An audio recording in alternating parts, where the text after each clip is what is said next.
Et bienvenue à notre point marché de septembre. Les marchés obligataires ont envoyé des signaux très négatifs sur la situation économique mondiale, alors que d'un autre côté, les marchés actions ont plutôt bien résisté. Les taux des obligations d'État ont fortement baissé sur les différents marchés. Les taux allemands ont atteint des plus bas records. Aujourd'hui, près de la moitié du marché des taux, hors États-Unis, offre désormais un rendement négatif. Autre élément inquiétant, la courbe des taux s'est inversée aux États-Unis pour la première fois depuis 12 ans. La chute des rendements obligataires reflète les inquiétudes des investisseurs sur les perspectives économiques mondiales.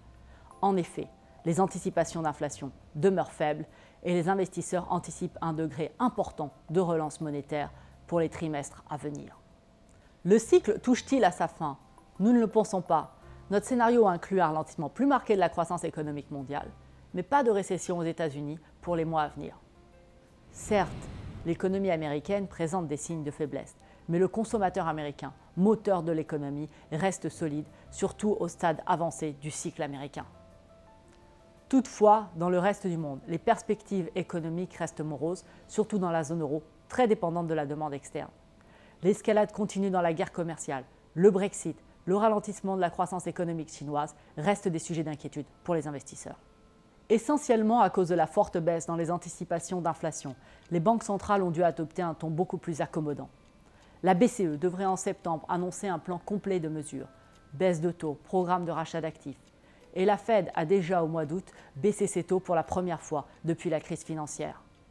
Il est important de noter que les attentes des investisseurs pour de nouvelles baisses de taux dépassent largement celles de la Fed. Néanmoins, aujourd'hui, la question est de savoir pour combien de temps ces politiques monétaires accommodantes peuvent soutenir la croissance.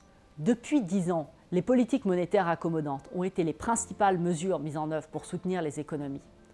Les baisses de taux, les programmes de rachat d'actifs ont permis d'assurer une certaine stabilité financière, mais elles ont également favorisé une hausse de l'endettement et n'ont pas réussi à stimuler significativement l'investissement. Nous pensons que les banques centrales ont aujourd'hui une capacité plus limitée à soutenir davantage la croissance et que nous avons besoin de politiques fiscales et de réformes structurelles afin de créer un nouveau scénario de croissance. Merci de votre attention et à bientôt.